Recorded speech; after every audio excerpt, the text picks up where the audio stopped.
we have the BBVA, not sure what that stands for, Compass, Rising Stars Challenge. This is actually going to be, should be a fun watch. We've got the United States team versus the world team or Canadian team. And this game features three Minnesota Timberwolves, all 20 years old. This is the game to feature the rookies, the second-year players as young players, that are up and coming, not quite all-stars yet, but hopefully well on their way to be. And like I said, you've got three Timberwolves in this game, all 20 years old. We will get to see Karl Anthony Towns and Zach LaVine team up against Andrew Wiggins. That's fantastic. But the whole United States team is as follows. We've got guard Jordan Clarkson from the Lakers, guard Rodney Hood for the Jazz, guard Zach LaVine for the T-Wolves, guard Devin Booker for the Suns, replacing Nerlens Noel, who is injured. We've got Jahlil Okafor, center for the 76ers, Jamari Parker, Bucks forward, Elfrid Payton, Magic guard, D'Angelo Russell, Lakers guard, Marcus Smart, Celtics guard, and the big cat Karl Anthony Towns, center, taking on the world team of, here we go, Bojan Bogdanovic of the Nets, guard/forward, Clint Capella from the Rockets, forward/center, Mario Hezonja for the Magic, guard/forward, Nikola Jokic, not Novak Djokovic, I almost said that there, Nikola Jokic, center for the Nuggets, Trey Lyles, Jazz forward, who's replacing Nikola Mirotic, who's injured. We've also got Emmanuel Mudiay, Nuggets guard, good pick there. Raul Neto, Jazz guard. Kristaps Porzingis, the other leading candidate for Rookie of the Year. Knicks forward/center. Dwight Powell, Mavericks forward/center. And Andrew Wiggins, hometown hero in this game, guard/forward. I think the United States destroys Canada in the Rising Stars game. Look for anybody to come out of that MVP. Could be LaVine or Booker or Okafor, Parker, Russell, Smart. It could be anybody. But I definitely think the U.S. team destroys the world team in the Rising Stars games, and lots of Timberwolves to watch in not only this game but all weekend, as a matter of fact. But if you're a T-Wolves fan, you want to be checking out these early All-Star weekends, as you don't have a horse in the race of the actual game. So what your players are involved on Friday and Saturday, not so much Sunday. So again, recapping Friday night picks, we got the USA in the Rising Stars game, and before that we've got Team Canada in the Celebrity game. Then that ends Friday, and we take ourselves on over to Saturday, where there is all kinds of stuff going on. You've got interviews and practices, stuff like that. You've got the NBA D-League All-Star game at 1 o'clock in the afternoon Central Standard Time on NBA TV. What kind of honor is that? Like, is that the most oxymoronic thing in the world of sports? Congratulations, you're an NBA D-League All-Star. You're not good enough to play in the real NBA. But we have a consolation, we have a participation league for the guys who aren't, and you're one of the best in that. So congratulations, you get this gold participation ribbon or something. Oh my gosh, NBA D-League All-Star game. This is hilarious. I'm sorry, that's freaking hilarious. But that'll be at 1 in the afternoon Central Standard Time tomorrow on NBA TV. Boy, you don't want to miss that. Actually, I'm kind of concerned about you if you make it a point to schedule your day around that event in any way. I'm worried about you. But anyway, let's see. We move on. We got nothing really from the end of that until later on in the evening. We get to 8 p.m. Eastern Time, and that's when things really start to get fun. We get the three big contests of the weekend, starting off with the Taco Bell Skills Challenge will be the first event at 7 p.m. And that features a Minnesota Timberwolf. Of course it does. It features Big Cat, Karl Anthony Towns. That's right.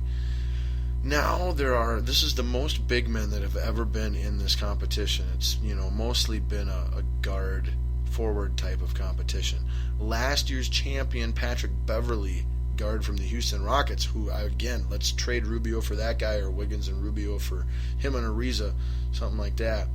He is the defending champ. He will not be defending his title due to injury, so Emmanuel Mudiay of the Denver Nuggets was named his replacement. The 8 competitors, I believe, in this competition are Emmanuel Mudiay, as I said, the replacement for the defending champ, Patrick Beverley of the Denver Nuggets. Patrick Beverley's of Houston. Mudiay's of the Denver Nuggets. DeMarcus Cousins, big man from the Sacramento Kings. Draymond Green, power forward for the Golden State Warriors. Anthony Davis, big man from the New Orleans Pelicans. And Karl Anthony Towns, big man for the Minnesota Timberwolves. Your other guards joining Mudiay, or forwards, would be C.J. McCollum of the Portland Trailblazers, Isaiah Thomas of the Boston Celtics, and Jordan Clarkson of the Los Angeles Lakers. Honestly, my picks in this, I've got, I'll give you 2 picks in this. I think the winner will either be Karl Anthony Towns or Isaiah Thomas of Boston, and I'm gonna go with Big Cat just because he's my guy and I'm pulling for him. So yeah, I'm picking Big Cat to win that. Your second favorite, Isaiah Thomas. Then the second event, and without a doubt, my favorite of All-Star Weekend. This is probably my favorite moment of NBA All-Star Weekend. Period. The 3-point contest, and not just because Steph Curry's in it or anything like that. This has always been my favorite since I was a little kid. 20, 30 years ago, this was my favorite All-Star event. You got the funky colored fifth ball on all the racks. You've got the clock counting down. You get a hot streak or a cold streak. I mean, anything can happen. It's basketball at its purest. Anyone has picked up a ball and shot it at a hoop more than likely a couple times in their life. So you can understand, relate to, and kind of, I think, more appreciate what's going on in the competition. Now, the competition features plenty of big names. None, of course, bigger than the defending MVP of the regular season, the world champion, and the defending 3-point contest shooting champion, Steph Curry of the Golden State Warriors. And here is the list of names that will be competing against Steph to try and take the title, like there's any chance of that happening. Honestly, Steph would have to play this competition, with only one arm at his disposal or blindfolded in order for anyone else to even realistically have a chance. But your other competitors are James Harden, the Beard, the Chef of the Houston Rockets, Klay Thompson, fellow Golden State Warrior backcourt member, Chris Middleton of the Milwaukee Bucks, Kyle Lowry of the Toronto Raptors, J.J. Redick, 3-point specialist extraordinaire and also free throw shooter of the Los Angeles Clippers, Chris Bosh, big man for the Miami Heat, and Devin Booker, rookie for the Phoenix Suns. Wow, what a lineup. Outside of J.J. Redick and Devin Booker, all these guys are all-star talents, MVP candidates even in the case in some of them. What more could you want? The 3-point contest is going to be outstanding. Look for it to come down to Steph Curry and J.J. Redick. Those are my 2 favorites, with Klay Thompson as a dark horse. And then, of course, the final special event of NBA All-Star Saturday night. What for many years was the highlight of not only All-Star Saturday, but the All-Star Weekend. Not the case anymore. I don't think anyone would really argue. However, it should be a good watch like it was last year. And that's because Minnesota Timberwolves Zach LaVine, 20-year-old Zach LaVine, will be defending his slam dunk title in this year's NBA Slam Dunk Challenge. And if you missed anything that he did in last year's Slam Dunk Contest, OMG. This guy could single-handedly bring the dunk contest back and make it cool again. That's how amazing the things that Zach LaVine can do dunking a basketball in a dunk contest. The variety, the creativity, the athleticism, the hand ball coordination, it's insane what this guy can come up with and do and pull off and execute in a dunk competition. So, based off of what I saw last year, which was all of it, and it blew my freaking mind, I couldn't believe what Zach LaVine did. He was the show. He just put on a dunk clinic, and everybody else got to, was allowed to do dunks as well. It was basically how last year's competition went. But so he will defend his title this year, and there are 4 competitors in that competition. Zach LaVine, defending champ of the T-Wolves, as I mentioned. Aaron Gordon of the Orlando Magic, Will Barton of the Denver Nuggets, and Andre Drummond, big man for the Detroit Pistons. Now, Drummond to me is a very odd choice to be in here. I can't imagine him doing anything impressive at all. So look for it to come down to either LaVine and Gordon or LaVine and Barton for the finals. However, none of these guys. This is LaVine's, to lose. The only way LaVine doesn't win this is if for some reason he misses a couple dunks, doesn't actually make them, because they're so insanely hard and the degree of difficulty is through the roof. That's the only way that Aaron Gordon or Will Barton, and I suppose, just to be fair, Andre Drummond, even have a chance of winning this.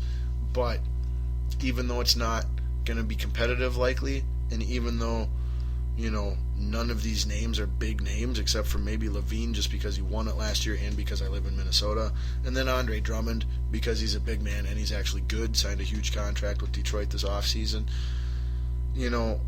Even despite all of that, it should be a great, from an entertainment standpoint, dunk contest, because Zach LaVine is that freaking good. Just to watch him do his 2, 3, 4 dunks, whatever it ends up to be, will be worth staying awake, sitting in front of a TV, and watching the dunk contest. You have my personal guarantee. And if he fails us, from an entertainment standpoint, and I'm proven wrong, then I will happily give you your money back. So, all right, but that's what there is for. That concludes the festivities Saturday night, and then of course on Sunday you've got the actual All-Star game. Now, again, just a friendly reminder that all of these broadcasts are brought to you on the TNT channel, with the exception of the celeb game tonight, which will be on ESPN, and all of the early, lunch and early afternoon time programming, like interviews and the D-League All-Star Game. Guy, I can't even say that without chuckling.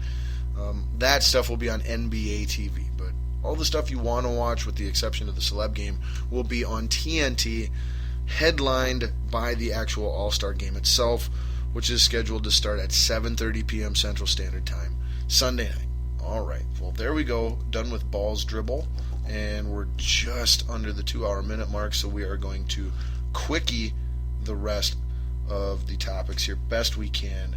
No PGA, like I said. AT&T Pebble Beach Pro-Am's going on this weekend. Check it out. It is an entertaining watch for golf fans.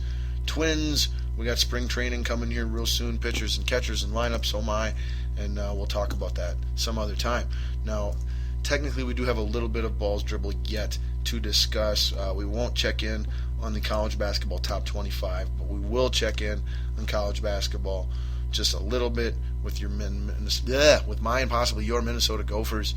They still have not won a single game in the Big Ten regular season. Coach Pitino seems completely incompetent of recruiting or player development or anything. And it might just be here too. It might be the lack of an athletic director and just a direction and vision for the program and the university in general when it comes to athletics. I'm not sure, but I do know that it's extremely freaking bad for the Minnesota Gophers men's basketball program. Just about almost every Minnesota Gophers athletic department, period, is just in a world of hurt, and no big shock when you don't have an athletic director. But the big story in college basketball, so from one Pitino head coach in college basketball who's in the news for negative things to another, we go to Louisville, when we find the University of Louisville has in fact imposed a 1-year tournament ban sanction on themselves for what they have come to believe or learn in their investigation regarding the allegations of strippers and alcohol and all kinds of great fun college experiences that they were treating recruits to.